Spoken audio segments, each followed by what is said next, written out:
All right, welcome everyone to our Mobilizing for 2020 call to kick off the year. So we're excited to be speaking to you all tonight. We're bringing together advocates both in the city of Chicago and the suburbs because we want to update you on what the Active Transportation Alliance has been working on recently and some upcoming initiatives that for 2020 that we wanted to get all of you involved with and mobilize around. We'll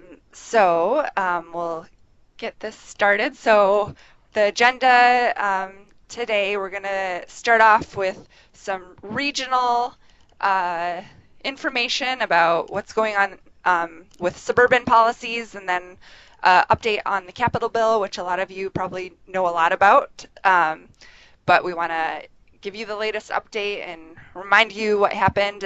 We'll talk a little bit about a crash report we're working on, and then we'll be giving a Chicago update. And then at that time, we'll have a little mini Q&A for about 10 minutes, and then we'll continue on. We had an e-scooter policy report that we issued that will speak a bit about ride hailing, our bus friendly streets report cards, and our latest report on fair fares.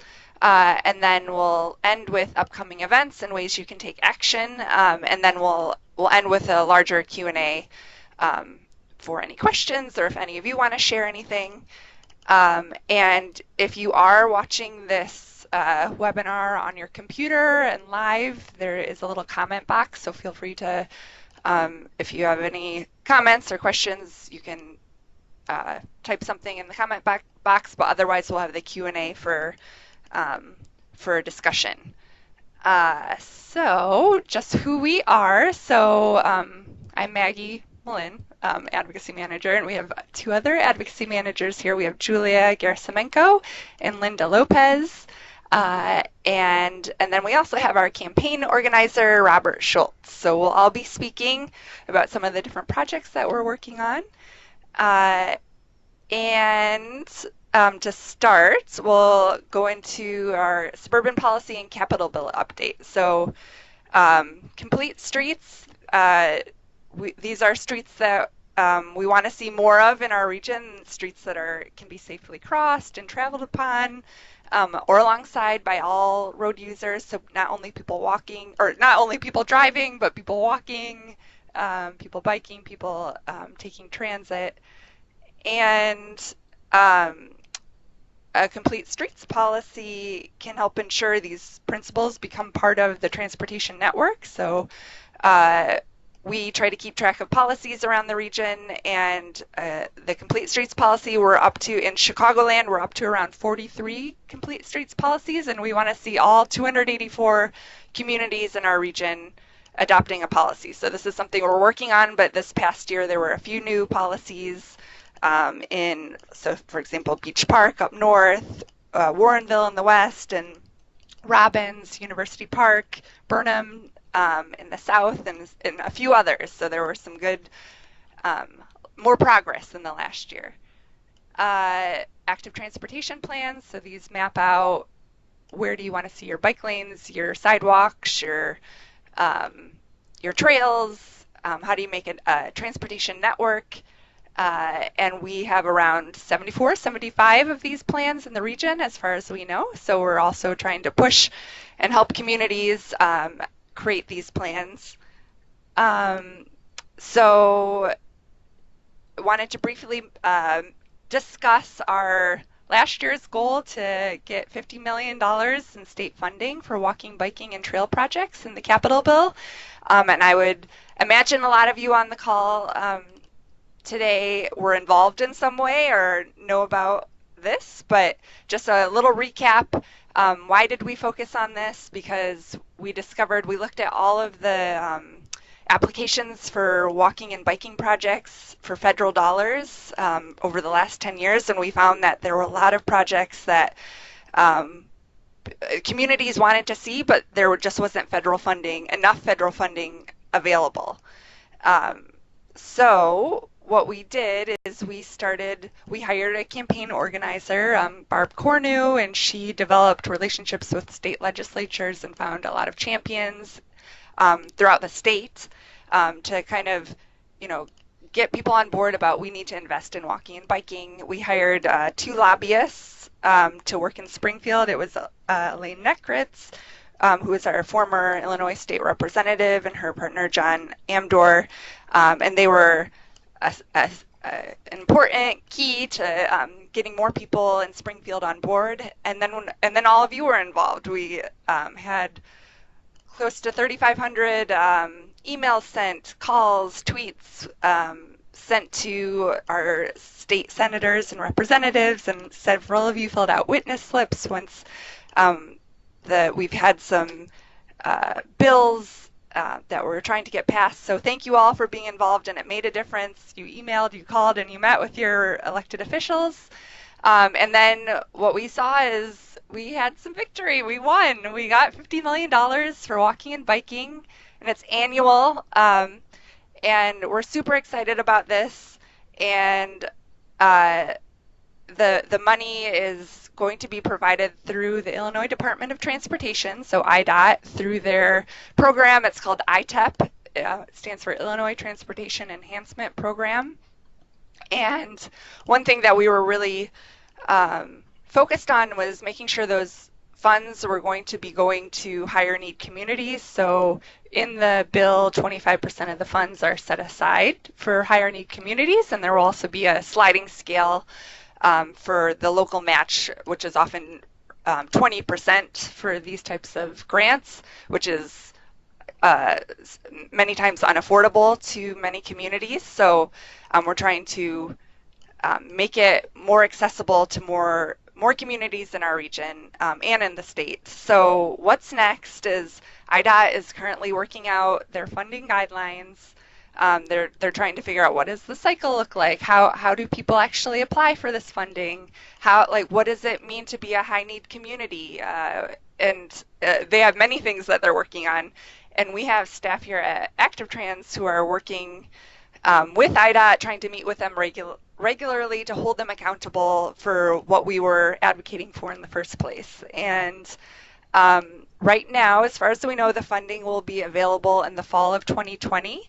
And what we want to do is make sure that the news is spread about this once the call for projects is opened.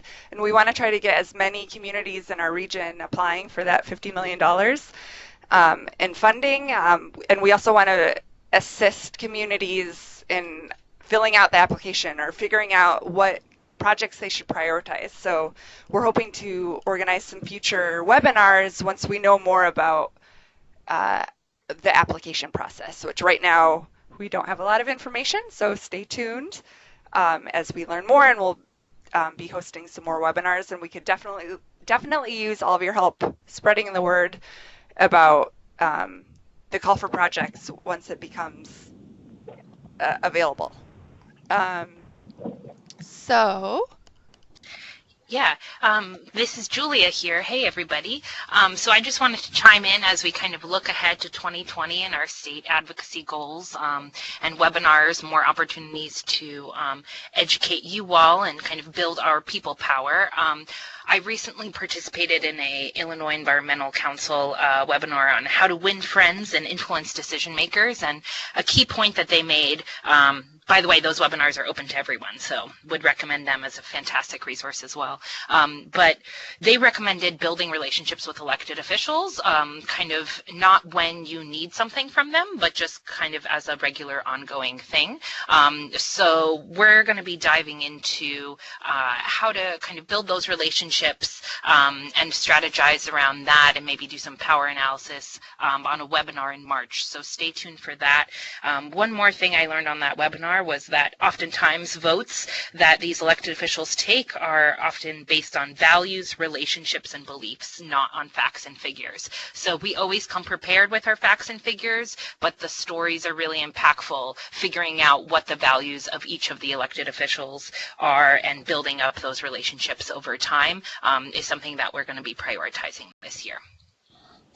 Okay, thanks, Julia. So along those lines, like building those relationships with your elected officials now will really be helpful for future state advocacy policy goals we have, and just a highlight of something that we're planning on working on this year is it's eliminating the local match for complete streets projects on IDOT roads. So that means, so if there's a state road, if the state is, resurfacing that road or reconstructing that road, the state will pay for the road, but if there are any complete streets elements that are part of the design of that road, so maybe a sidewalk or a side path or a bike lane, the local community is required to pay 20% of the cost for the complete streets treatments. And again, that is often not possible for many communities to find the funds to pay for that 20% match. Especially smaller communities, lower income communities, and communities with bigger priorities, and competing priorities. So our goal for a statewide policy would be to eliminate that local match. So we'll keep you updated on this as we're kind of formulating the details around this, and we'll probably need help again, just as when we had that $50 million, our action alerts. We'll probably need help calling, emailing, meeting with our state reps again. So we'll make sure to let you all know, but it helps so much when all of you are involved, and I think it made a big difference with the 50 million. Yeah, and just to jump in, Maggie, I think too, in terms of as we look back and think about how we built power around that goal, it was all of you taking action and showing that there are lots of constituents who think this is a priority, and that really the elected officials took notice of that. So we really showed the strength of our base based off of our expertise and relationships. So thanks. We can't do it without you. So let's keep building power in 2020. Yay. And then a couple of other things. So webinars, trainings that are coming up. We've got one on February 4th on grant writing tips and finding funding for walking and biking. And then, as I mentioned, a future webinar, TBD, is planned for the ITEP funding applications to access that $50 million. And then we're also planning a suburban summit sometime in the spring, in April or May, where you can work to, if you're in the suburbs, build a local campaign for walking and biking, and we'll train you through the steps on how to do that. So stay tuned for all of these updates. Before I finish up, I also wanted to mention and show you guys kind of a sneak peek at our 2020 crash report. So we have been trying to create these reports every year to show where, or the crash rates, the traffic crashes that are happening in our region, fatalities and injuries. And because as an organization, one of our goals is we want to see zero traffic crashes, zero traffic fatalities and injuries. And I mean, zero traffic crashes would also be a nice goal too. But first, zero fatalities and injuries. Here's a little peek at 2017 data, the last 10 years, and we're actually going to be updating this report with 2018 data, so we'll be releasing the report hopefully in the next few months. But if you're on viewing the webinar, you can see recently there's been an upward climb in traffic fatalities and injuries, unfortunately. And in the report, we also kind of try to look at what's going on with people walking and biking, and highlight some details that we think are can maybe be compelling to perhaps bring to your elected official to be like, okay, look, we really need to invest in this. So for example, every 3 days, so this is 2017 data, every 3 days a person was killed while walking or biking in our region, which is unacceptable. And even as a motorist, one motorist is killed every day. So those types of statistics, will be creating some images, some JPEGs that you can share either maybe on your social media or bring to your elected official to show that, these crashes are happening to vulnerable road users and we need to do something about it. And one other thing, we started analyzing through IDOT data traffic crashes. We're looking at the types of vehicle that was involved in the crash, so passenger vehicles versus a van, a truck, a SUV, and we found, like as you would think intuitively, that that those SUVs, those trucks, those vans, those are much more dangerous. The likelihood of a fatality is much higher for pedestrians and bicyclists when a large vehicle is involved. And one thing, so back in 2017, Chicago passed a law to require truck side guards for businesses that contract with the city of Chicago. And we're trying to look at to see if there's some policy this year where we can expand that safety requirement. So again, we'll have to keep you updated on that. We don't have a lot of information, but it's something that we're thinking about because we know it's a big problem. And then finally, just to end with the crash report, just thinking about vulnerable populations. So people walking and biking are, of course, very vulnerable on the road, but especially certain populations like older adults, children, people with disabilities, Black and Latino populations, lower income populations. And in the crash report, there's more data kind of looking at how some of these populations are facing more traffic crashes and more fatalities than anyone else, and what we can do about that. And the need to address our streets and our street design to make sure we're improving safety for especially the most vulnerable users on the road. So I'm going to now pass the mic over to Robert, who is our campaign organizer. He's going to be speaking about all of his work in Chicago over the last year. And if you're from the suburbs, I still recommend listening to all of this because it's a great model that you could pull from in your community. Hello. Hopefully I can be heard. Okay, great. I'm getting a thumbs up from my colleagues. So our Chicago campaign was called Walk and Roll the Vote. It started during the election season when people were passing out petitions, and we're continuing on that campaign with the new mayor and city council. If there's this portion of the presentation looks a little bit backwards at what we did, but the most important thing is what we want to achieve going forward. We still have 4 goals, but out of the 4 major goals, the one that we're really going to be putting some energy into and hoping to achieve will be the 20 million Safe Streets Fund. It's sort of parallel to the State Safe Streets Fund, where anytime some road construction is done, there would be elements of pedestrian and bicycle infrastructure put in. Right now, as things stand, there's no mandate, there's no money to do those sort of things, and $20 million represents about 2% of the City Department of Transportation budget.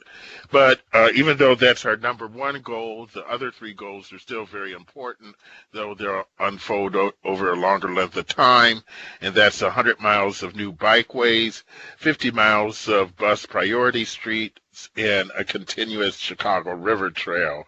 And just as a side note, there has been incremental progress on many of those other priorities, but our real prize over the next couple months will be moving forward and encouraging the mayor and the city council to include a 20 million Safe Streets Fund. So we can move on to the next slide. And we did some community engagement meetings at the beginning of the campaign. That's a photo from our work in Bronzeville.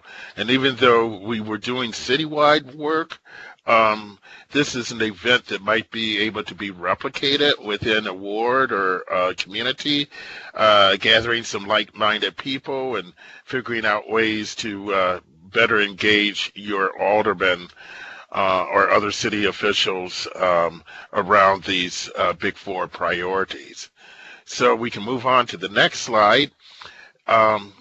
We formed a separate what do we call it? Political Action Committee, a PAC, during the height of the election season. It was called Active Transportation Now, and we sent out questionnaires to everyone running for office, alderman and mayor. And so anyone that won their election, in other words, got elected to office, we preserved their responses to about 9 or 10 item questionnaire. So if you're interested in seeing what our current mayor Lightfoot said when she was a candidate, is how that relates to walking and biking and public transportation. Her responses are still live at the Active Transportation Now website.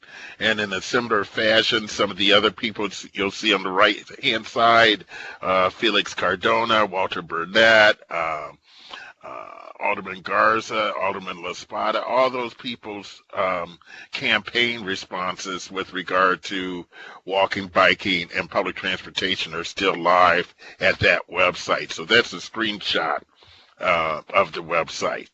So now we can move on to the next slide.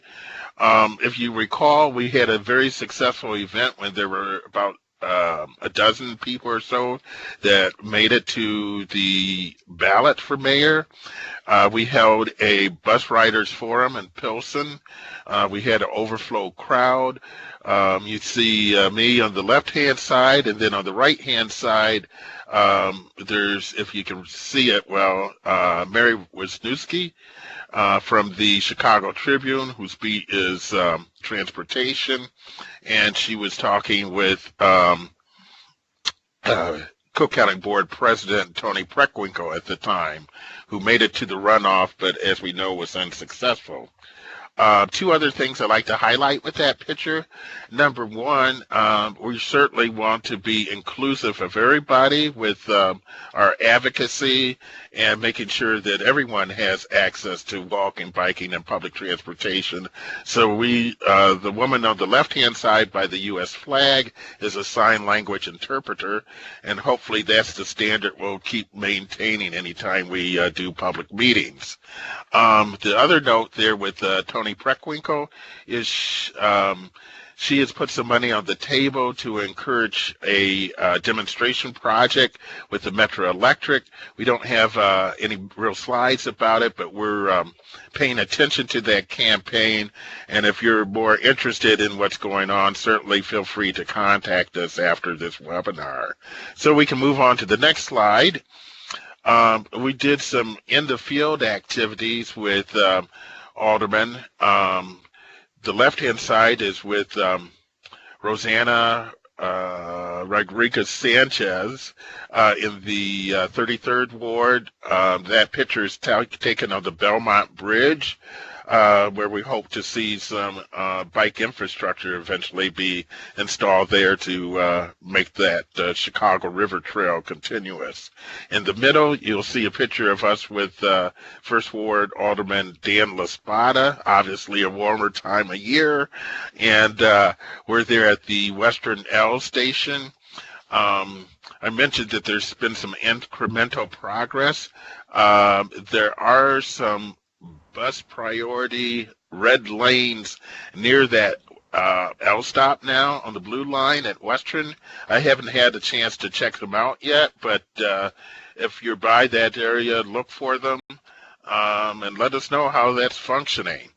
And then the third slide on the right-hand side is with the alderman, and that's probably my favorite slide because she's sharing a story about how she has helped her mother better learn the Chicago bus system. So we can move on. And we know not everybody does stuff by electronic means, so we did a direct mail piece directed at the mayor, and we sent this out to about 10,000 people. You'll have to check with me. I have notes elsewhere what the response rate was, but the intent was that when you receive the postcard, you'd go to the URL that was highlighted in red and encourage the mayor to follow through with our big 4 priorities. And we did get a good response from that, and so it was a good thing to do. So we can move on to the next slide. We did an event just for the aldermen and staff, an Aldermanic breakfast. And I don't know why I have an echo going on, but I'll keep on going. So you might be able to do something with this with some of your community members. Just invite your aldermen or staff to a small little gathering. All we had was coffee and donuts, but we were able to discuss all of our big priorities. We can move on to the next slide. And okay, so this is talking about our bike goals. And I think this is Julia's time. I'm sorry. No. That's fantastic, Robert. Thanks for sharing that outreach process about how we built the platform, which we then used to vet candidates against. And as Robert shared, and as we shared on that mailing, Mayor Lightfoot pledged commitment to our top 4 priority goals. So diving specifically into the Safe Streets Fund, as Robert said, is kind of our highest level priority that we still need to make progress and traction on. We put out this Bikeways for All 2019 update. Sorry, but I'm not seeing slides. Yeah, neither am I. Okay, Maggie's going to try and figure that out, but hopefully you can hear me. So yeah, we put out this Bikeways for All vision initially, I want to say maybe 2015, where we stated that we believe all Chicagoans should live within a quarter mile of a protected bikeway. So here we are in 2020, and 60% of Chicagoans still do not have access to safe, low-stress bikeways for all ages and abilities. So the map we have on this slide here on the right shows that the incremental progress that's been made as opposed to the, say, spoke routes identified in the Streets for Cycling plan put out by the Department of Transportation in 2015, as well as the goalpost for 2020. And here we are, and it's not complete, right? So this is one data point, one goalpost that we'll be using to mobilize around. So Maggie, if you could go to the next slide. And I'd encourage you all to use that link to check out the full Bikeways for All update that kind of goes into further details about the progress that's been made. So again, mobilizing in your community locally, we want to help train you all because we cannot do it alone. We need you all to be kind of stepping up to the plate and becoming leaders in your community to help push this this movement forward. So with that in mind, we'll be hosting an in-person training on February 22nd, currently branded as Chicago Corridor Campaign Plan Training, but we're playing around with the Fix Your Streets campaign. Let us know in the chat what you think is a better brand. But we'll be putting out a blog in the next couple of days where you can sign up for that training. We'll provide lunch and take you step by step in an action plan of identifying your goal, building a base of support, working with elected officials, identifying your target, all to the end of building support. Thanks, Jeff. Fix Our Streets sounds good to me. Cool. All to the end of building support for the Safe Streets Fund locally, right? We need money to build out the infrastructure and the streets we want to see, but also to be building support for specific streets in your neighborhoods where you work and play and live. And then in April and May, we'll be doing a similar gathering in the suburbs, a walk bike trail summit. And then, of course, we know that this work takes resources. So we're going to be providing for 4 individuals who attend the training in February, $250 to go towards food, photocopies, all that good stuff. So more details to come on that. And then in the suburbs, we'll be distributing 4 Bike Walk Every Town mini stipends as well. And then to mobilize and build power around a bus riders agenda, we actually received grant funding to hire 3 part-time bus organizing fellows in Chicago, who we hope will organize town halls to, again, build a kind of citizen-led platform around high ridership routes in the city, and then mobilize around the July City Council meeting to try and influence the 2021 city budget as it goes with bus priority streets funding, because that takes money too. So I believe that's it for now. We're going to move on to a mini Q&A for about 10 minutes. So if folks want to unmute themselves, I believe *6 for folks calling in. But otherwise, yeah, we'll take 10 minutes now to hear your thoughts on the first part of the presentation.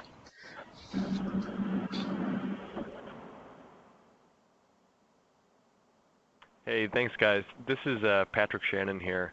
I was just wondering, there's some new faces in the city of Chicago. I'm thinking Maurice Cox and Gia Biaggi at CDOT in the planning department, respectively.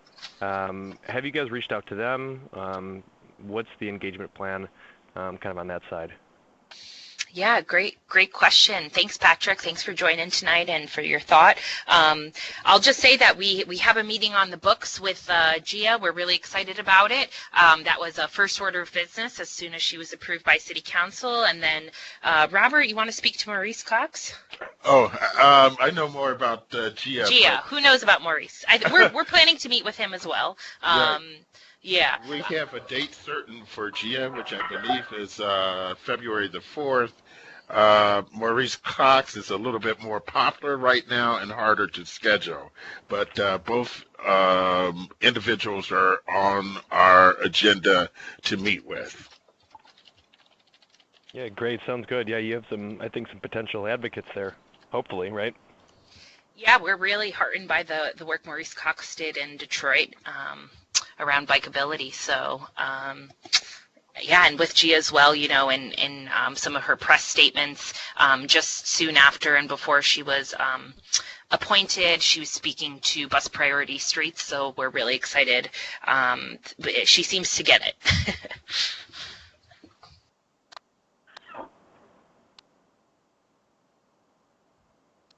Any other questions?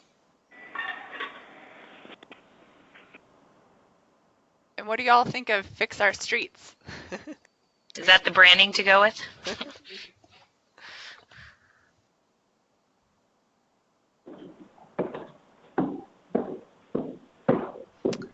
I thought the Fix Our Streets tagline was pretty good.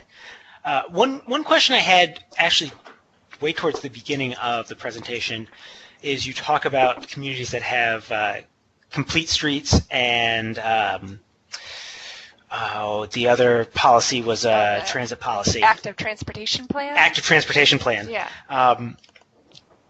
What I assume part of the organization's work is also to try and make those a little more similar community to community, or is that, I guess, kind of what defines those different plans and policies, and how do we actually protect that that a complete streets policy is a good and useful policy? Mm-hmm. Good question. So the policy, we actually developed a model complete streets policy that kind of takes best practices from this national coalition. It's called the National Complete Streets Coalition, and it's kind of more of a template that communities can use, because there are 284 communities in our region, and they're all, I would say, very different. I have different needs and priorities, so it's definitely communities will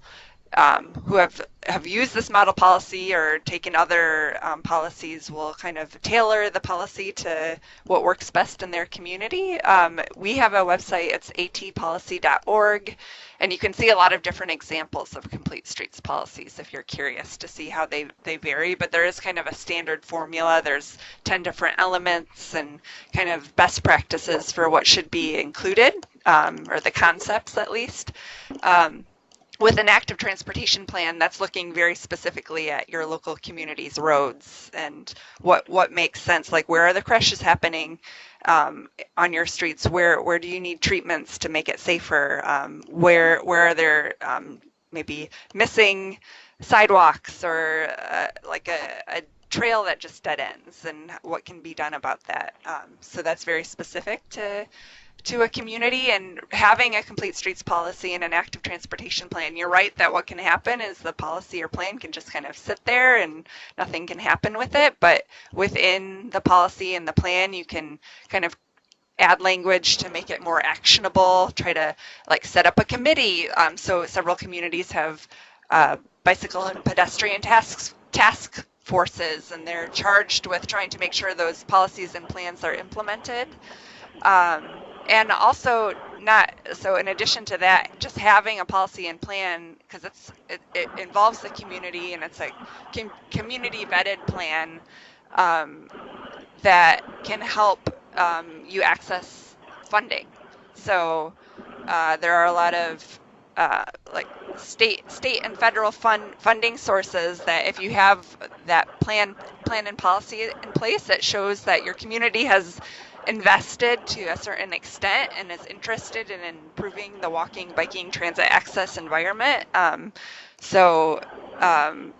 IDOT, I know we'll ask the community, do you have a complete streets policy?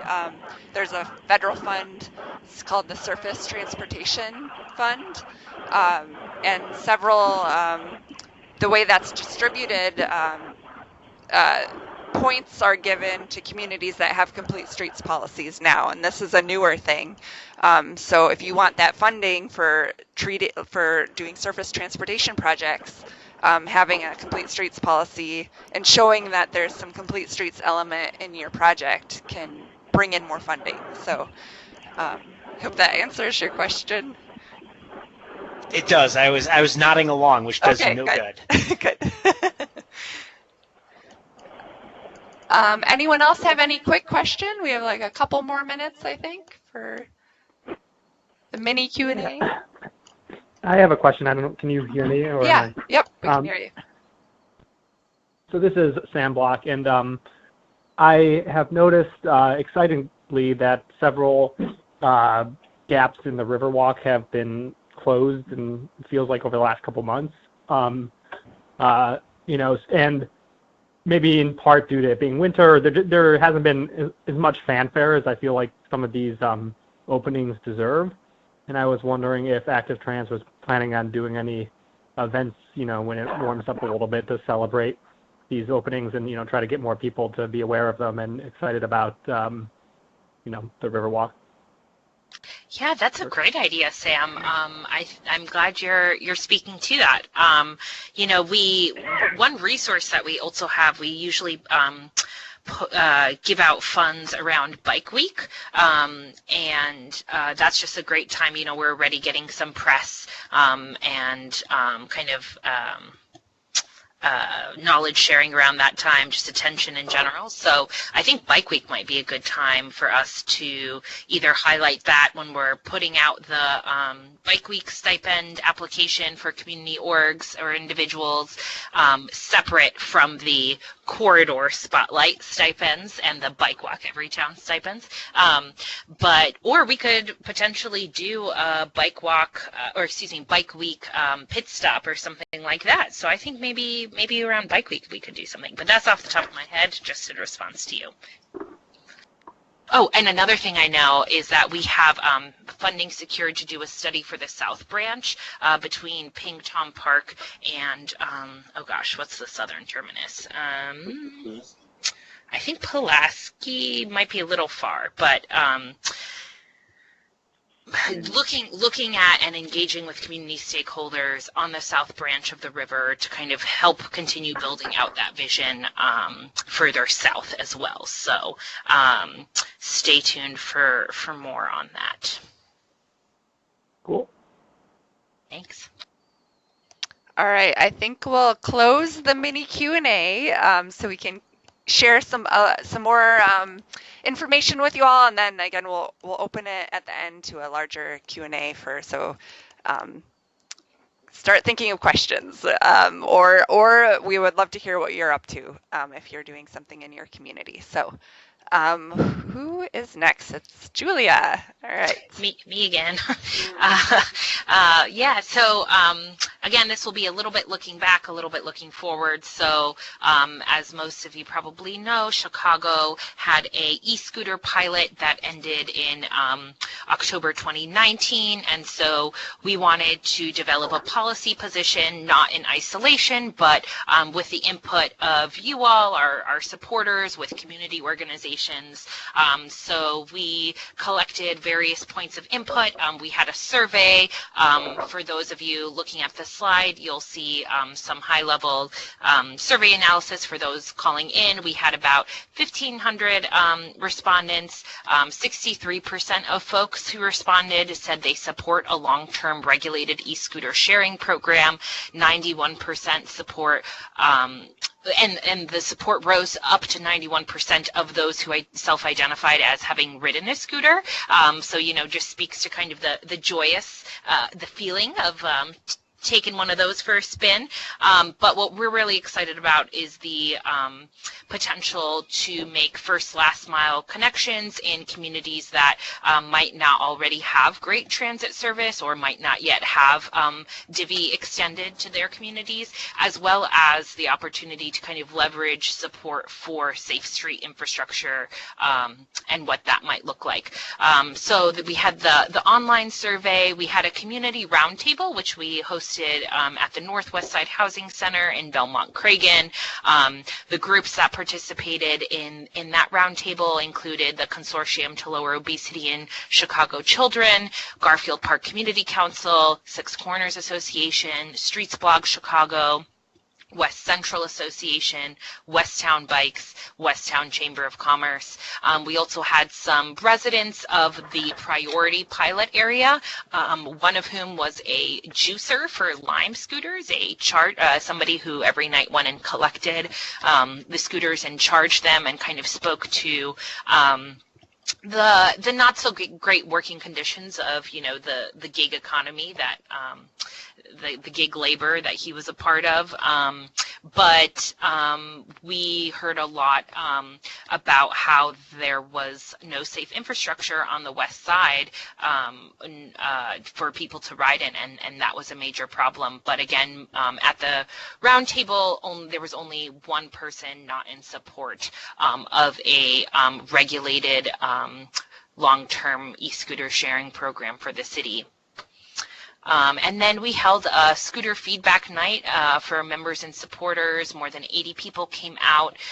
More than 75% of attendees support a long-term program as well. And again, we heard primarily about excitement around, like, this would be a great approach to building out the network of safe walking and biking routes. So from all those points, we created our own platform and policy recommendations. And those included, we would hope to see these items in a long-term program. So parking, so requiring e-scooters to be parked in docks, painted corrals, or locked to public racks and posts. Keeping scooters out of downtown, where it's already a transit-rich environment between the trains, the buses, and divvy. Retaining and expanding priority zones in low income and low opportunity areas, and keeping scooters off the Lakefront Trail and the Chicago River Trail. We also spoke to the fleet size, maintaining a reasonable cap to make sure that,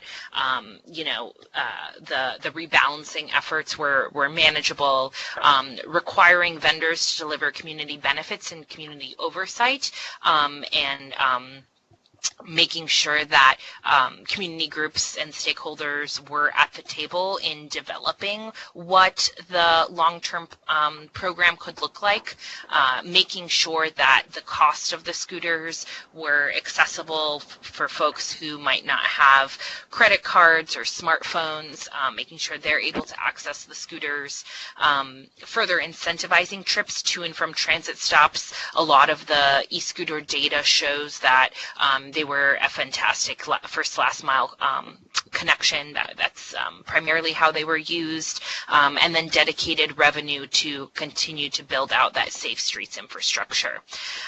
So, looking ahead to what comes next for e-scooters, what we've been hearing is that it looks like a lot of the companies are pulling, a lot of the e-scooter companies are pulling out of smaller markets, smaller cities, and are going to be focusing their efforts on establishing programs in cities where they think they can turn a profit, right? That makes sense, I guess.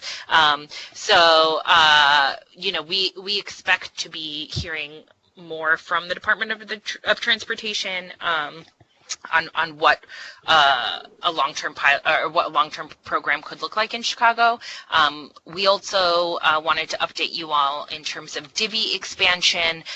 In 2020, Divvy will be expanding only to the far south side through both docks and dockless e-bikes, and then Lyft / Divvy will be starting up conversations on the west and northwest sides, which currently don't have the Divvy network, to be doing the outreach and all that legwork, relationship building, to get that input. And then in 2021 would be the earliest we would expect to see Divvy expand on the west and northwest sides. So, in terms of your engagement around that, definitely let us know if there are groups and voices that should be heard and should be at the table for those conversations about expanding Divvy west and northwest. All right, more of me talking. We're going to talk about the Uber and Lyft fees and the bus priority zones. So many of you may know that in the 2020 Chicago budget, there was language around increasing the single occupancy Uber and Lyft rides.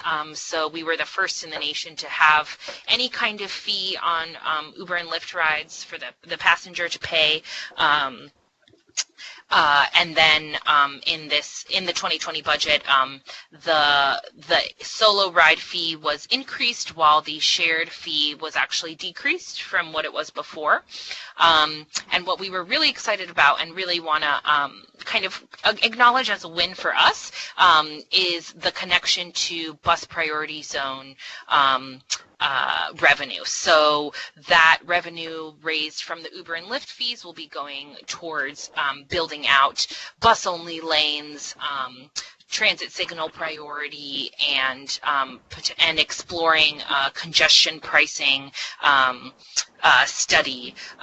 So we think that our work with the Bus-Friendly Streets report cards really helped make the connection between falling bus ridership and decreasing speed and reliability of bus service to the advent of ride-hail in Chicago and its effect on congestion and bus ridership.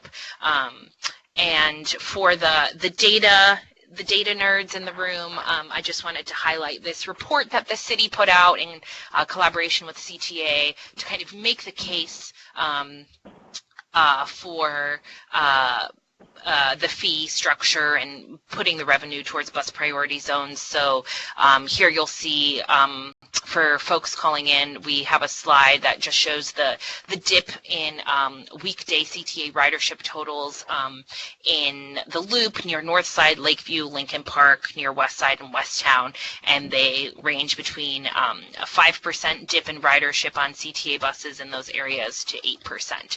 So a real effect since 2015. Then just highlighting bus speeds decreasing as well in the downtown zone, as well as the kind of pushback that we were getting from Uber and Lyft, the companies saying, oh, kind of weaponizing this like equity language of, oh, well, folks on the west and south sides that don't have great transit access are relying on Uber and Lyft for their trips, and this fee is going to harm them. Well, the shared fee went down, and you'll see that the majority of the trips taken from the west and south sides and low-income communities were shared. So the fee actually went down for them.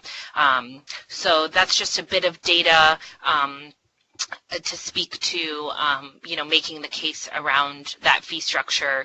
And then, I want to highlight that the work does not end now. Moving forward, we're really excited that CTA and CDOT have committed to a planning process that will begin this year to analyze bus priority streets in the city of Chicago. So for folks watching the slides, we have a map here of our bus-friendly streets report cards that break down speed and reliability data by ward.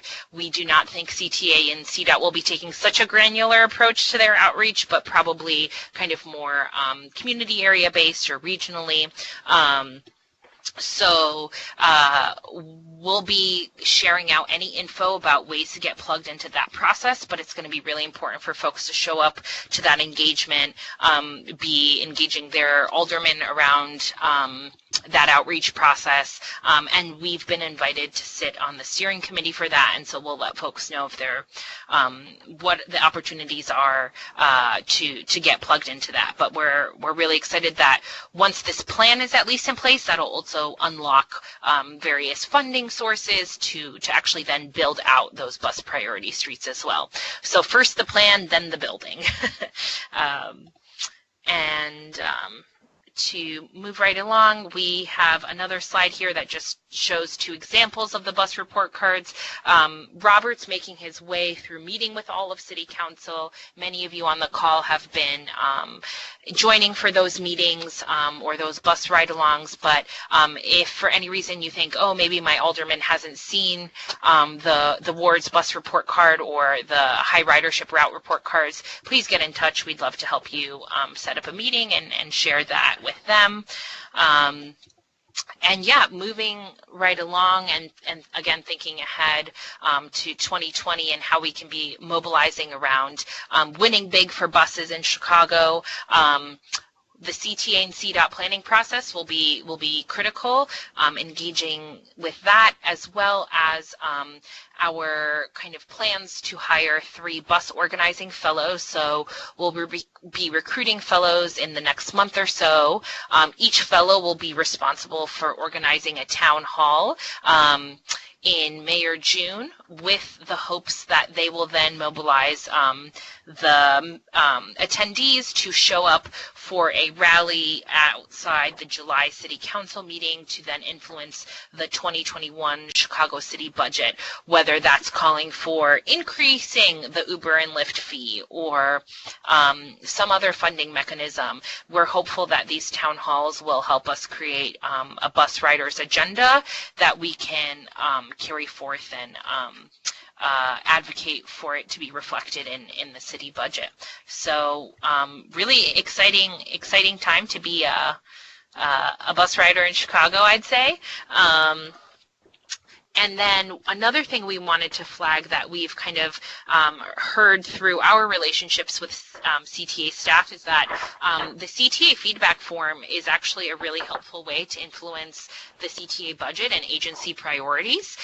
So for those frustrating moments when it doesn't feel that great to be a bus rider in Chicago, I'd encourage you to pull out your smartphones if you have them, go to transitchicago.com/feedback and fill out the feedback form and say, hey, I'm stuck on the 66 in traffic again in the part that still doesn't have a bus lane, and I want a bus only lane now. And that feedback form really does end up on the in the inbox of CTA staff that make budgeting choices and set agency priorities. So it's a great way to channel some of that potential frustration or ideas directly to CTA. So make your voice heard and check out the CTA feedback form.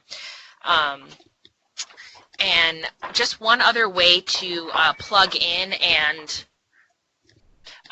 make your voice heard. If you live or work anywhere between the 79th Street Red Line in HALSTED and the Pace Harvey Transportation Center in Harvey, Illinois, just outside Chicago city limits, Pace and CTA are collaborating on a bus corridor enhancement project, and there are 3 design alternatives presented right now, and they'll be soliciting feedback until February 7th, so you can email southhalstedbus@pace.com and share your thoughts on the 3 design alternatives. From our standpoint, we support the 3rd design alternative because it has the most ambitious plans for dedicating street space to buses.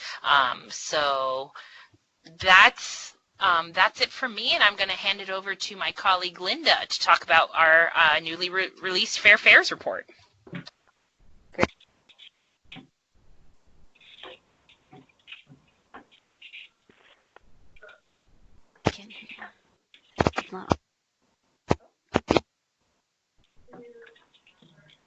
Sorry, folks, one moment.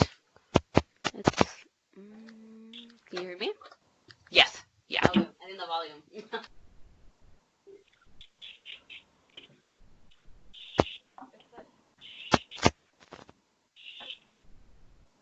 Maybe don't.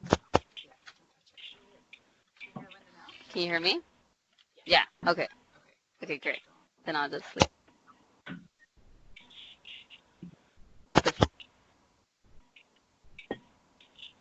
No, you can't hear me. Okay.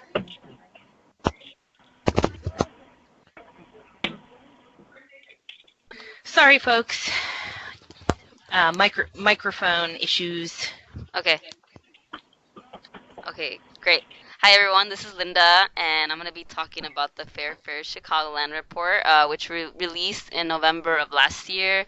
I co-authored it with Julia, and it was the culmination of 6 to 7 months of research and different work kind of engaging community members across the city and conversations with experts around the country to talk about like what does it mean to have an equitable transportation system, which means a lot of different things depending on who you ask.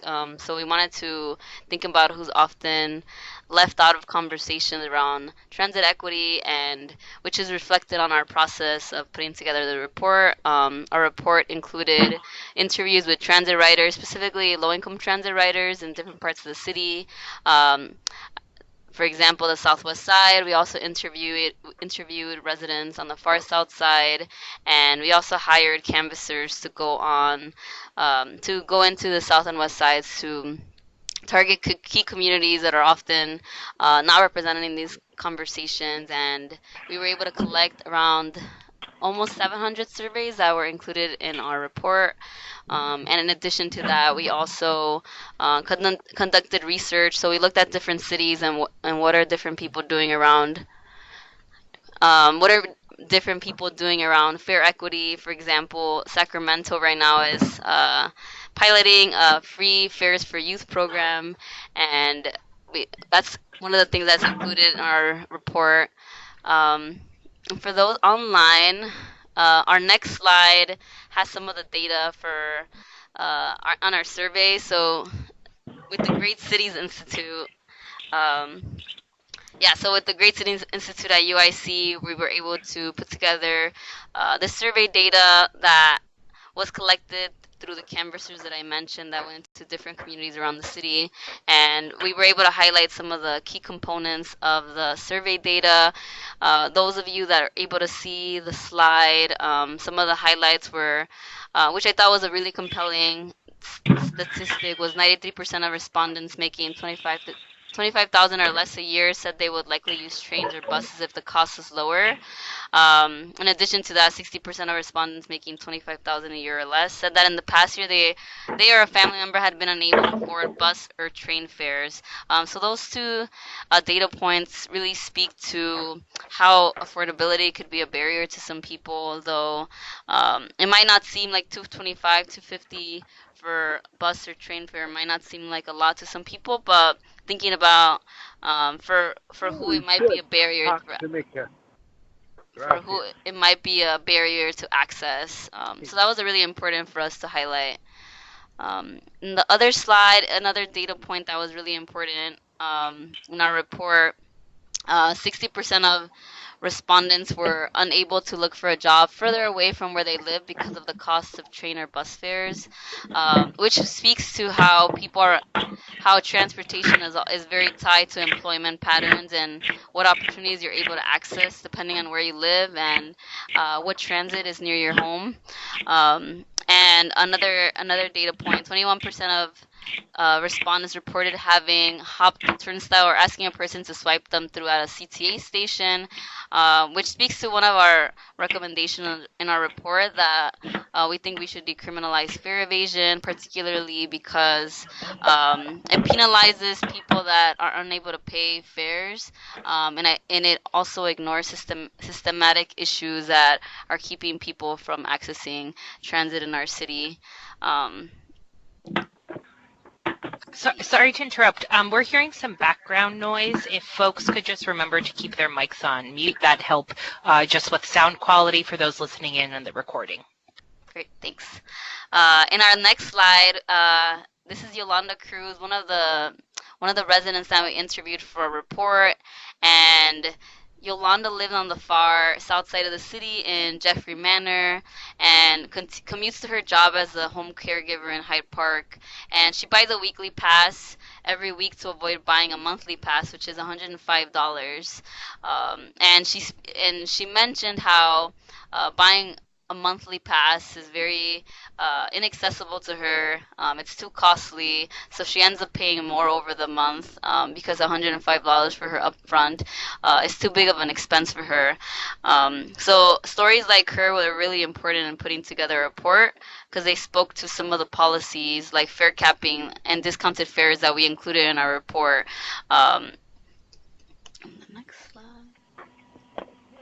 And in the next slide, these are the 7 recommendations we ended up highlighting. So at the beginning of our research process, we only had the recommendation of creating a reduced fare transit fare program for low-income Chicagoans. But as we continued to do more research, look at different cities, talking to different experts, and collecting that survey data, it grew into a more robust set of recommendations.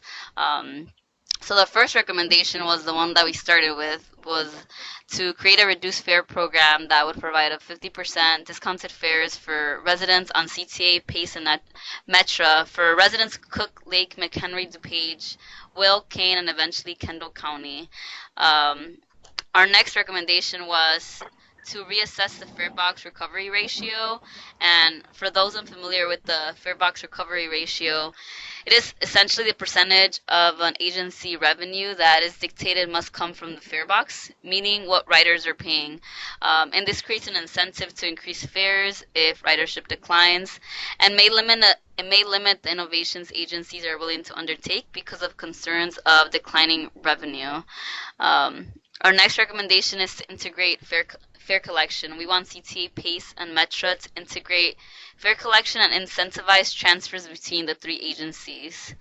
Our next recommendation, which Julia spoke about earlier, is to test the South Cook or the Metro Electric and Rock Island Fair Transit pilot.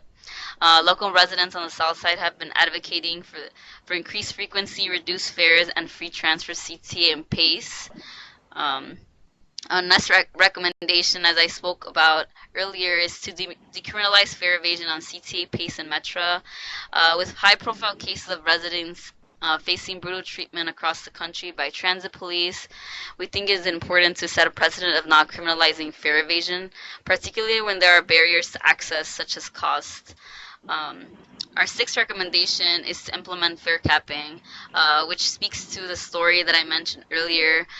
Fare capping is essentially a policy that prevents transit riders from ever paying more for riding transit than they would have paid had they had a daily, weekly, or monthly pass.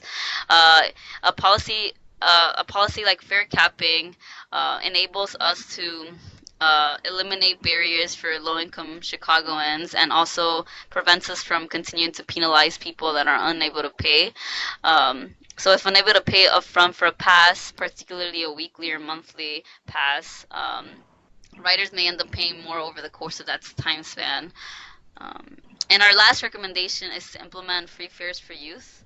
And this is a policy that has been picking up steam around the country, just the concept of free transit in general, but particularly the concept of free transit for youth. There have been advocates throughout the city and country bringing up the issue of free fares for youth. Other cities are trying out this concept. San Francisco currently has free media for youth for residents ages 5 through 18 with an income at or below 100% of the Bay Area median income. As I mentioned earlier, Sacramento also has a pilot program offering free transit for youth in transitional kindergarten to grade 12 on their transit system. And our next slide. So in our next slide, we released a report in November of last year, and right now we're evaluating what comes next. So one of the priorities for 2020 is continue meeting with stakeholders throughout the years to discuss priority. We conducted all this research and we put together the list of recommendations, but we know that we have to continue talking to people. We have to continue meeting with residents in different communities and see what matters to them most, because all these 7 recommendations can be full-fledged campaigns on their own, and we want to know what people think is the most important and pressing. And as Julia has mentioned, we're hiring bus fellows, and the bus fellows are really going to help us learn more about transit issues and priorities, particularly on the south and west sides, which are the areas that we most want to focus on, which are the areas that are often neglected by policy decisions. And so I think the bus fellows really provide an opportunity for us to continue to build more resources for residents and marginalized parts of the city. And as part of the bus fellows program, we're hoping to hold those transit town halls in the summer, and hopefully those provide avenues for residents that might not be plugged into these conversations to have a platform to talk about different issues and different priorities that they see as important in their neighborhoods in terms of transit, and different issues that might intersect with that. So that's pretty much it on my end. I'll pass it on over to... Is that you? Sure, yeah. So how many folks on the line were at our member meeting? Anybody? Shout it out, chat it out. If you were, we did a live call to action around the Metro Electric. Yeah, thanks, Steve. Thanks for turning out to the member meeting. For the Metro Electric Fair Transit pilot. So Robert spoke to this a little bit. Linda spoke to this a little bit. We included this as one of our top priorities in the Fair Chicagoland report. However, right now we still don't have the mayor's support. So while the Cook County has pledged to subsidize revenue lost to CTA by creating free transfers and potentially taking some perhaps some bus ridership from CTA over to Metra by if the Metro electric fares are lowered. We still don't have the mayor's support for this, and that's what we need. So you can text ACTIVE to 52886 to take action and send a letter to the mayor, to your alderman, to say that you support this pilot, this kind of test run that's funded to kind of see what happens if we do decrease fares, increase frequency in an area where there is less transit access, where there are high rates of unemployment, where we know needs more investment. And this can happen, tomorrow just with the mayor's support. So we just wanted to share out that live action alert. And just to Linda's point on, fair fares and the many recommendations and how each of them could be a campaign on their own, this Metro Electric work has really been led up by the Coalition for a Modern Metro Electric, which will be hosting a town hall on February 13th. So if you want to learn more, make your voice heard on that issue, that'll be a great event to check out. And then also, one of our ambassadors, Matthew Mers, wrote a letter to the editor that was published in the Chicago Tribune, I want to say over a year and a half ago, about fare capping. And then he went and testified in support of fare capping at the CTA board meeting. So we know that letters to the editor and testifying at the transit board meetings are an effective strategy as well to make the case for some of the Fair Chicagoland reports. So as we're exploring that as well, if folks are eager to get engaged on that work, please let us know. But as Linda spoke to, a lot of the recommendations kind of have different targets, and we're still trying to figure out, okay, what would take, state legislation, what could we try to work through immediately through the boards, like potentially just fare capping through CTA like tomorrow, right? So we're still trying to map all this out, and it takes a village, so please let us know your thoughts. And I guess we can transition to our final section here of upcoming events and trainings. Like I believe Maggie mentioned in the first section, we will be hosting regular webinars. The next one will be on February 4th, where Maggie will be talking about grant writing and funding opportunities. Maggie, do you want to add anything to that? Yeah, we're going to have our Director of Development speaking on that webinar, and we're also having two advocates joining us who recently won a Safe Routes to School grant for their for a local school in their community. So we'll hear about how they made that happen, which is amazing that they were able to do that. So we'll hear the steps they took to do that. Great. And then as we were sharing before, we'll be holding our Fix Your Street or Fix Your Road or the Chicago Campaign Planning Training on Saturday, February 22nd. So look for that sign up coming to you through the blog in the next couple of days. We'll host, as we mentioned before, sometime in March, an elected official engagement webinar as well. Eager if people have great stories about engaging their alderman or their state rep. If you want to join as a guest speaker, that'd be fantastic. And then the Suburban Bike Walk Everytown Summit sometime in April or May, which will also be the in-person training and kind of power building activity in the springtime. And then shout out to all of our ambassadors on the call. This is our network of trained volunteers who help spread the advocacy mission. You all have collected countless petition signatures. You've shown up to bike rides. You've done just so much work that helps propel our mission forward, and we're building the group. So please share with your networks. We'll have 3 trainings for new ambassadors to join March 25th, May 5th, March 25th, May 5th, and July 9th. So those sign-up forms for each of those dates is already live on our website. If you just go to activetrans.org and search Ambassador, it'll take you there, and folks can sign up.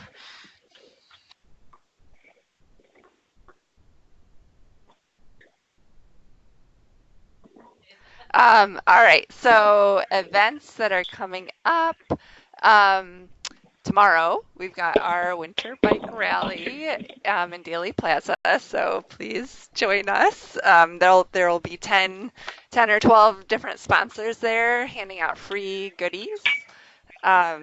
Including cheesecake. Ooh. Probably some free coffee, all sorts of good things. And then let's see, we have the pedestrian safety town hall for Michigan Avenue. Julia, do you want to talk about that? Sure, yeah. So Michigan Avenue in River North is a high crash corridor, and there will be a town hall to kind of talk about the kind of pedestrian safety crisis, sponsored by State Rep Lamont Robinson and State Senator Cam Buckner and Skyline Village Association. So this will be a way to advocate both for pedestrian safety and for bus priority streets, I'd say. So you can show up, hear from a panel of folks that's still being finalized, and kind of have direct one-on-one with elected officials on the state and local level. Alderman Riley of the 42nd Ward and Alderman Hopkins of the 2nd Ward are also going to be there. And then on the same day, there's the Metro Electric community meeting, which Julia already mentioned, and Linda. And then ambassador socials. So this is for our ambassadors, and we just try to provide some opportunities so you can meet each other and have some fun. We've had some trivia nights in the past, but we'll keep you updated on when those will be. And if you're not an ambassador, as Julia mentioned, there's some upcoming training, so you can become an ambassador and then join us for some fun socials. Our big fundraiser of the year, Fifth Third Bike the Drive, is where Lakeshore Drive is closed to bikes only, is May 24th. So we hope you sign up. I think registration is actually open now.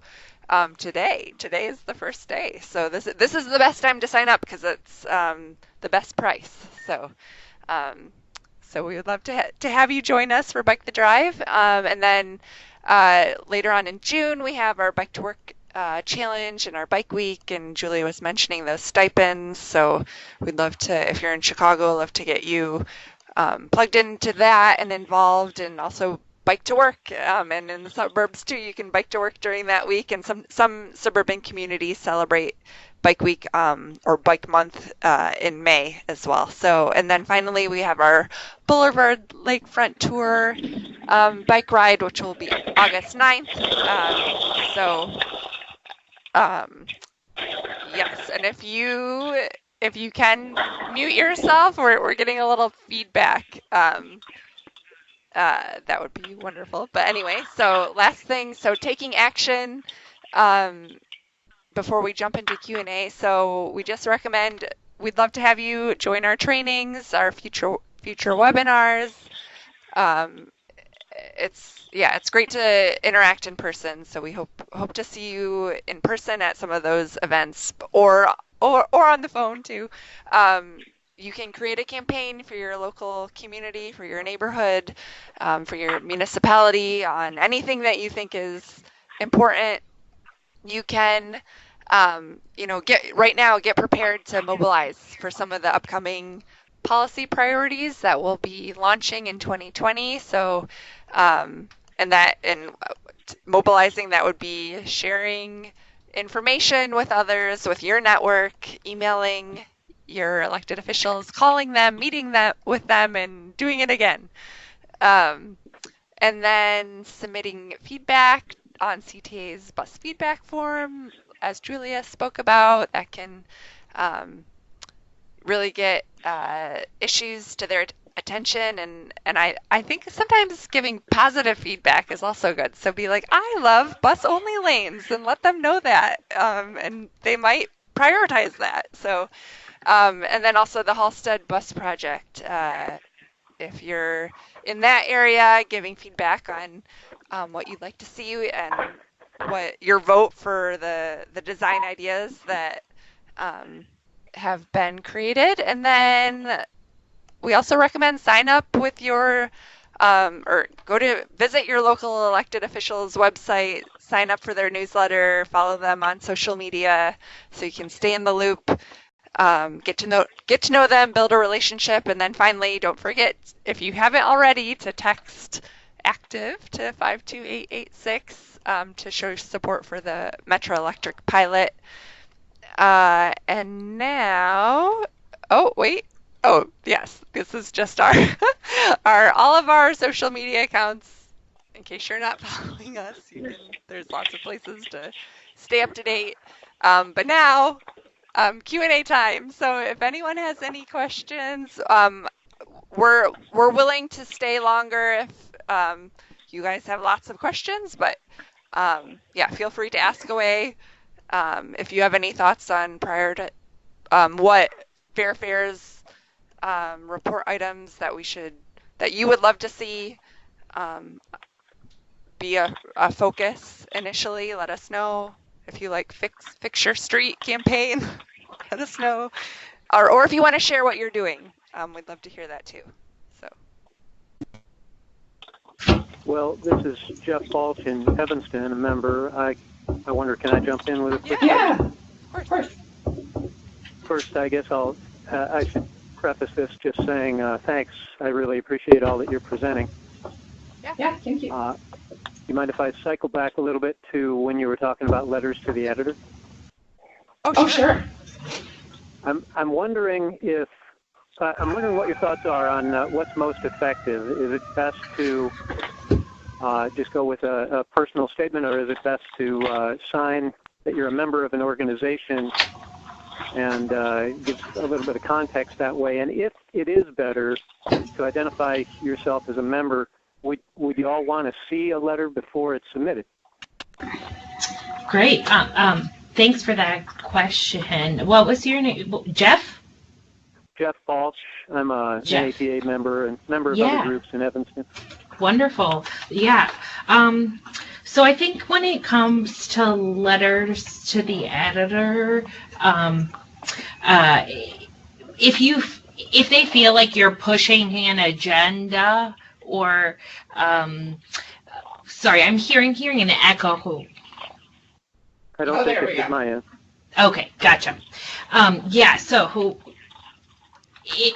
if they feel like you're pushing a specific platform or agenda, they're not going to publish it. So I would say it's most important to just focus on writing from your personal experience, and that is the best way to be published. If you want feedback on your letter, if you do want to make sure it's in lockstep with our policy positions, of course, please reach out. We're happy to kind of help shape what that looks like. But I think speaking to your personal experience is the most effective way to get published. And okay. I do think they're effective. We'll make sure to then share it on social media and promote it as well. Tag whatever target or issue you were speaking to make sure that those who you are speaking to hear that message. Very good. Appreciate that. I was late to the conversation and I have to leave early, and I apologize, but I do want to thank you again for what you're organizing. Oh, thanks, Jeff. It takes all of us. So thanks for showing up. Okay. Yep. Good night.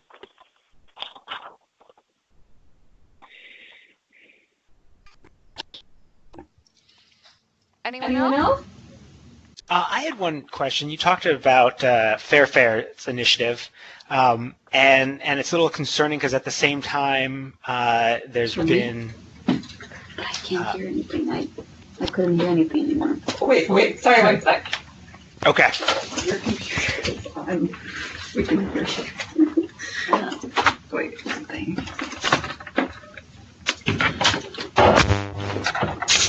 Do you want to go to my computer?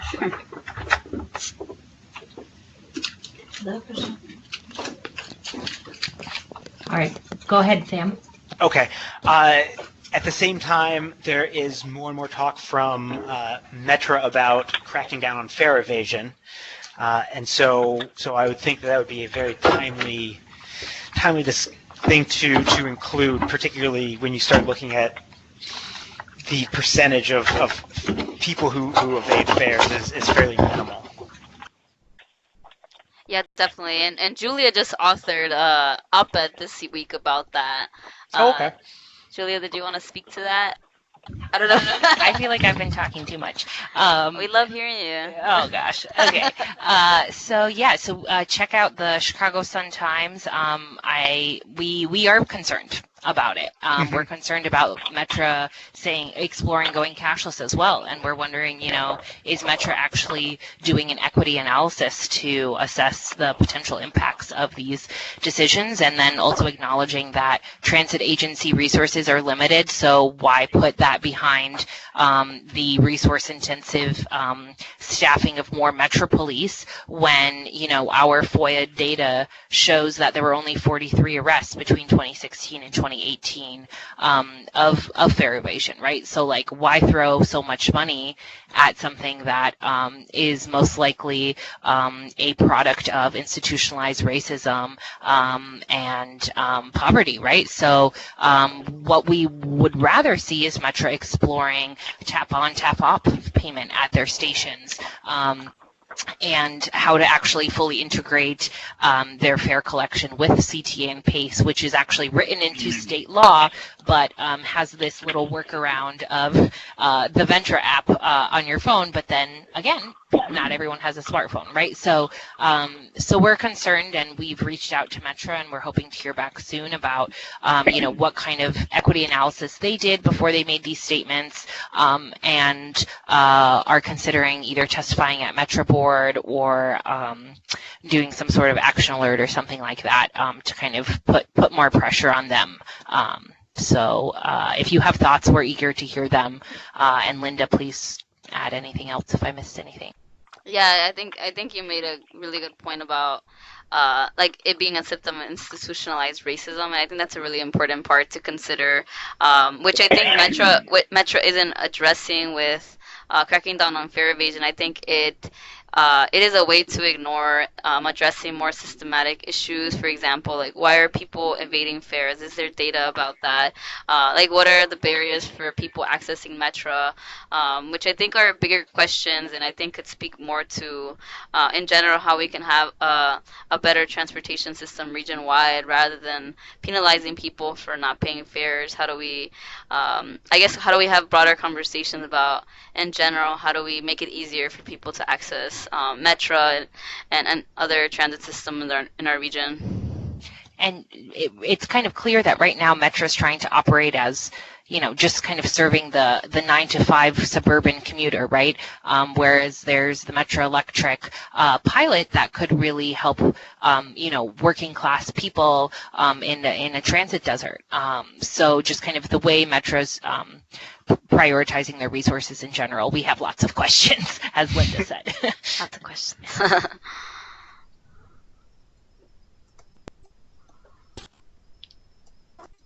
Excellent. Thanks for the answer. I just wanted to throw out there, we do refer to Metro Electric, but you should also remember that advocacy is also directed at the Rock Island District line that runs to the southwest side of the city. So we want to include that with our advocacy efforts around the Metro Electric.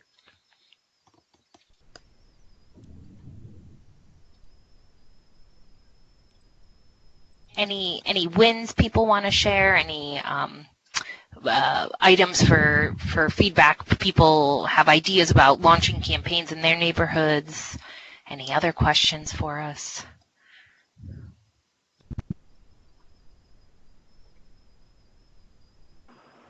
Hey, can you guys hear me? Yes. All right. Hey, my name's Doug. Let's see. One question. Rideshare has been pretty disruptive on biking, buses, and even just driving your car when someone's picking up or dropping off someone. What's the ATA's position on establishing dedicated pickup and drop-off zones on busy streets? And could the rideshare tax be used to buy parking spaces that are currently being metered for this purpose?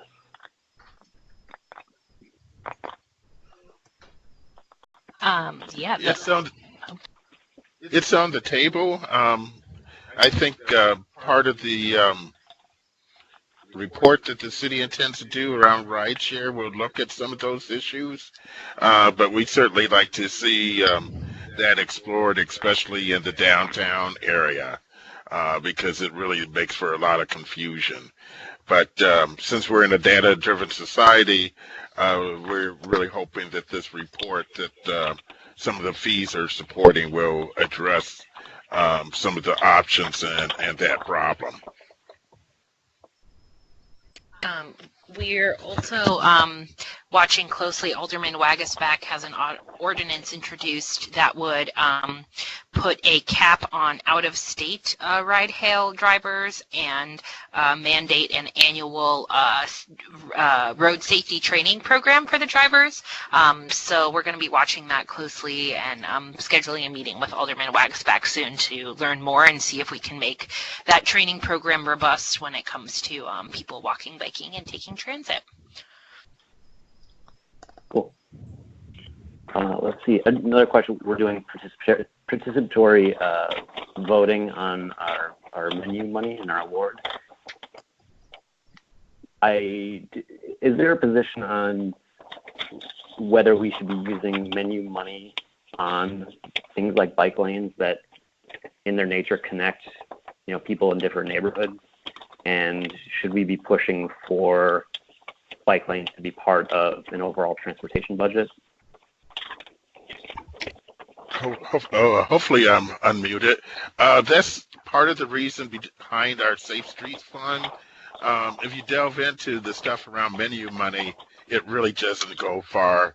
It really doesn't meet the needs no matter which way it's spent, on a playground or street infrastructure or whatever. So it's just, it's nice that it's there. It's nice that people are doing participatory budgeting around that. But when you look at the big picture, it just really doesn't go far enough. So that's why we're really putting the emphasis as an organization and our advocacy on the Safe Streets Fund, which would direct, 2% of the spending by CDOT, City Department of Transportation, on pedestrian and bike infrastructure. But as someone who, has engaged with some of the participatory budgeting councils around the city, Doug, I'm also curious to hear what ward you're in, if that was Doug who asked the question. I think it makes sense to be both working within the system as it exists now while pushing for this Safe Streets Fund as well. So if, you can get that drop in the bucket, that first step, that first bit of funding to go towards that bike lane, that is fantastic. And I always like to share that with participatory budgeting. Anyone can vote in the ward 14 years and older, regardless of citizenship status. So as far as civic engagement goes, it's a great way to get people engaged. But like Robert said, it's a systemic problem of funding that we're trying to address. Okay, yeah, that was Doug, and I'm in the 33rd ward. Looks like they're proposing a bike lane along Kimball. I don't really have an opinion one way or the other on that. Of course, I support bike lanes, but is that a good? Is Kimball a good road for a bike lane? It says, I don't know. It's a pretty narrow. I'm not a planner. I'm not going to speak to the design specificities. But I will say that, anything that would get built would have to be vetted by the CDOT engineers anyways. So as far as just like showing to the alderman your neighborhood support for a bike lane, I say vote for it, unless they're, but that's exciting that, enough people proposed that project and had to have been had some level of support to even make it on the ballot. So that's cool. Yeah. There is a master plan for bikes Oh, I'm blanking out what the title is, but it refers to 2020, I believe. Yes, that was what I was referring to when I was talking about the Bikeways for All update we did in April 2019. It's called the Streets for Cycling Plan 2020, and I don't think Kimball's on there, but let me look it up real quick. Right, but that's a good baseline to, the research has been done. CDOT has put effort into it. So that's a good baseline document to find online and use in whatever neighborhood advocacy efforts you'd like to engage in. Okay, great. Yeah, I'm finding that PDF right now online. I just put it in the chat box as well for those still on the line. Let's see. Anybody else still with us? Want to chat about something? Ask away.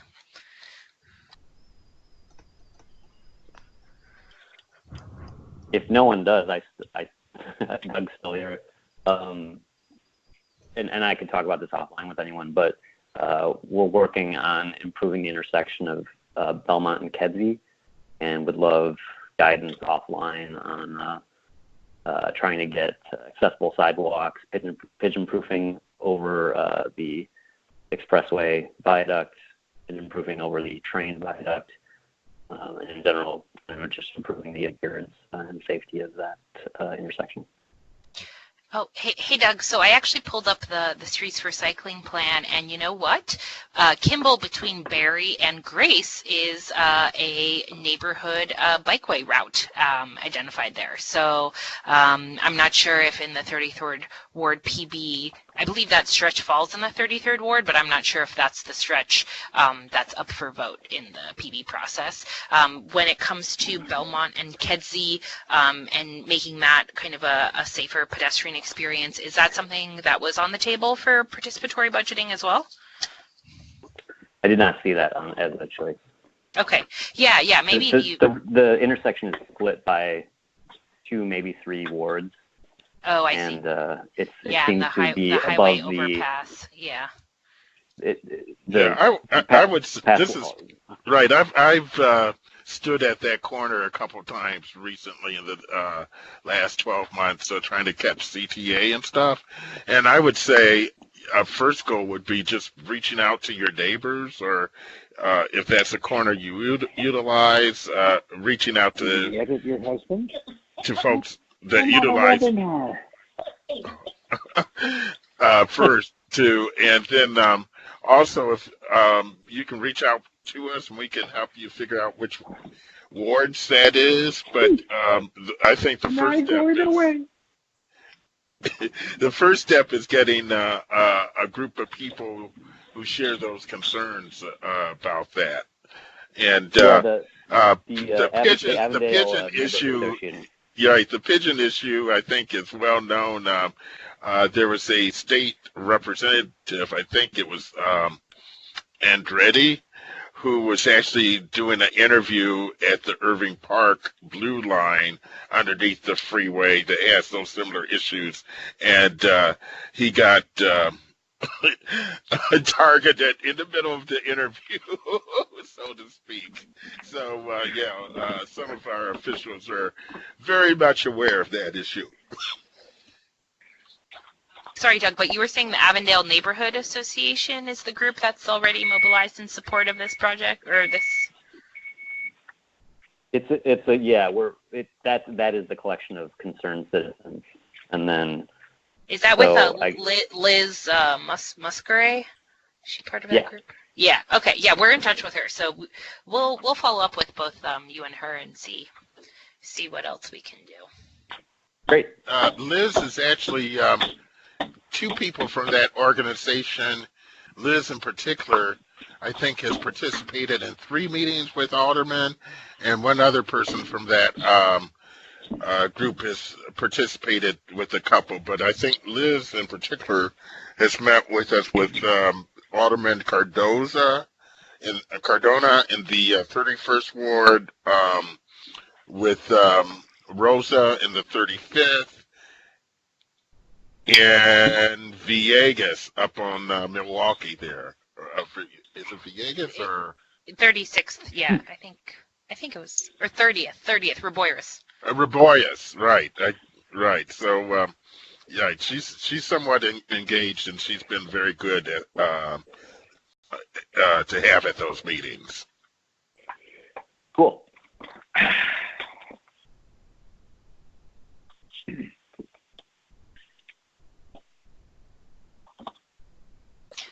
All right. Well, we're happy to stay on a little longer. If anyone else wants to share anything or ask away, or we can log off and end it there. So speak now.